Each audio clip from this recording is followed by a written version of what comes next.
Hi friends, welcome to grammar tips. ഇന്നത്തെ വീഡിയോയിൽ നമ്മളുടെ ഫ്രിഡ്ജിൽ 2-3 തക്കാളി ഉണ്ടെങ്കിൽ വേഗം എടുത്തോളൂ.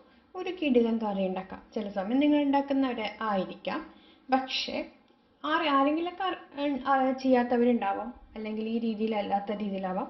അവർക്കായിട്ടുള്ളൊരു വീഡിയോ. പെട്ടെന്ന് തന്നെ നമുക്ക് കറി വയ്ക്കാൻ ഒരു ഐറ്റംസും ഇല്ലെങ്കിൽ നമുക്ക് ചെയ്തെടുക്കാൻ പറ്റുന്ന ഒരു കറിയാണ്.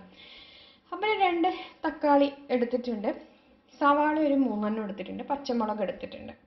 ഓക്കെ, കറിവേപ്പില എൻ്റെ കയ്യിൽ ഇപ്പം ഉണ്ടായിരുന്നില്ല, അതാണ്. കുറച്ച് വെളിച്ചെണ്ണ ചീനിച്ചട്ടിയിലെടുത്ത് ഒന്ന് ചൂടായപ്പോൾ ഒന്ന് കടുക് ഇട്ടിട്ടുണ്ട് ഞാൻ. അതിന് ശേഷം ഈ സവാള ഞാനൊന്ന് ഇട്ട് ഒന്ന് വഴറ്റി കൊടുക്കുന്നുണ്ട്.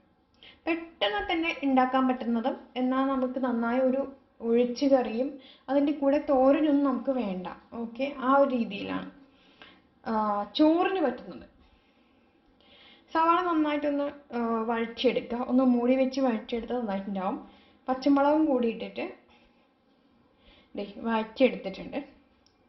ഇനി നമുക്കിതിൽ ആവശ്യത്തിന് ഉപ്പ് ഞാൻ കുറച്ച് ചേർത്തിട്ടുണ്ട് ഓൾറെഡി. തക്കാളി ഇട്ട് കൊടുക്കാം കേട്ടോ.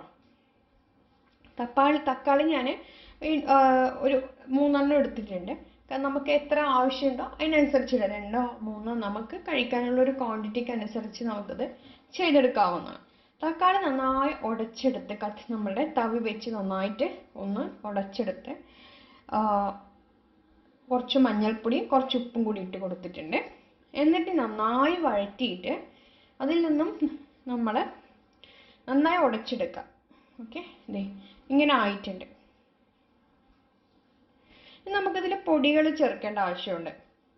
അപ്പോൾ നമുക്കിതിൽ ചേർക്കേണ്ടത് ഞാനൊരു 1.5 സ്പൂണ് മുളക് പൊടിയും 1 സ്പൂണ് മല്ലിപ്പൊടി. മഞ്ഞൾപ്പൊടി ഞാൻ നേരത്തെ ചേർത്ത് ഉപ്പും അത് 2 ചേർത്തിട്ടുണ്ട്. 1.5 സ്പൂണ് മുളക് പൊടിയും 1 സ്പൂണ് മല്ലിപ്പൊടിയും ചേർത്തിട്ടുണ്ട്. അപ്പം അതിൽ തേങ്ങ ചിരകണ്ട, തേങ്ങ അരയ്ക്കേണ്ട, അങ്ങനെയുള്ള പ്രശ്നങ്ങളും ഇല്ല. പിന്നെ കുട്ടികൾക്ക് തക്കാളിക്കറി ഇഷ്ടമല്ല എന്നുണ്ടെങ്കിൽ നമ്മളിപ്പോൾ തക്കാളി വെച്ചിട്ടൊരു കറിയാണല്ലോ ഉണ്ടാക്കുന്നത്, അതിനും വഴി പറഞ്ഞുതരാം. അപ്പം നന്നായി എണ്ണ തെളിഞ്ഞ ശേഷം ഞാനൊരു 2 ഗ്ലാസ് വെള്ളം ഒഴിക്കുന്നുണ്ട്. കാരണം നമുക്കിതൊരു ഒഴിച്ച് കറിയും കൂടെ നമുക്കൊരു തോരനൊന്നും വേണ്ട. അപ്പം അതിന് ഞാനൊരു സംഭവം ചേർക്കുന്നുണ്ട്. അപ്പോൾ ഒരു 2 ഗ്ലാസ് വെള്ളം ഞാൻ ഒഴിച്ചിട്ടുണ്ട്. ഉപ്പ്, മഞ്ഞൾപ്പൊടി, മുളക് പൊടി, മല്ലിപ്പൊടി, ഇത്രയും ഐറ്റംസ് ഇട്ടിട്ടുണ്ട്. അപ്പം നല്ലോണം തിളച്ച് കഴിയുമ്പോൾ ആവശ്യത്തിന് നിങ്ങൾ ഉപ്പ് നോക്കുക കേട്ടോ. വെള്ളം കൂടി ഒഴിച്ച ശേഷം ഉപ്പ് നോക്കുക.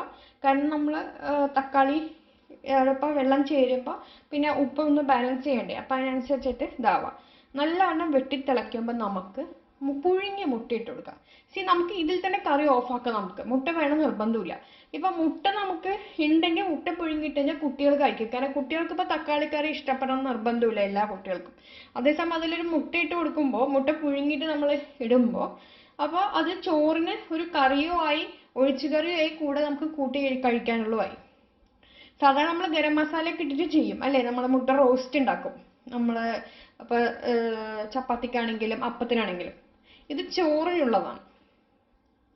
കണ്ടില്ലേ? അപ്പോൾ ഇത് ഞാൻ ഒന്ന് ഇട്ടിട്ടുണ്ട്. ഇനി നമുക്കൊരു 2-3 മിനിറ്റ് തിളപ്പിക്കണം. ചിലവർ മുട്ട ഇട്ട് കഴിഞ്ഞാൽ അങ്ങനെ തിളപ്പിക്കാറില്ല, അങ്ങനെ തന്നെ ഫ്ലെയിം ഓഫൊക്കെ ചെയ്യാം.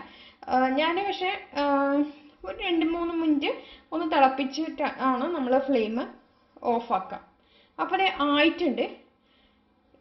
അപ്പം നമുക്കൊരു ഒഴിച്ച് കറിയുമായി കൂടെ കുട്ടികൾക്ക് കഴിക്കാൻ പറ്റിയ മുട്ടയെ നമുക്കാണെങ്കിലും അത് പിന്നെ ഒരു തോരനോ അങ്ങനത്തെ ഒന്നുമിൻ്റെയും ആവശ്യമില്ല. അപ്പോൾ എല്ലാവരും ചെയ്ത് നോക്കുക. വീഡിയോ ഇഷ്ടമായി ലൈക്ക് ചെയ്യുക, ഷെയർ ചെയ്യുക. പെട്ടെന്ന് ഉണ്ടാക്കാൻ പറ്റുന്ന കറിയാണ്. അപ്പോൾ അടുത്ത വീഡിയോ ആയിട്ട് കാണാം ഫ്രണ്ട്സ്. Thank you.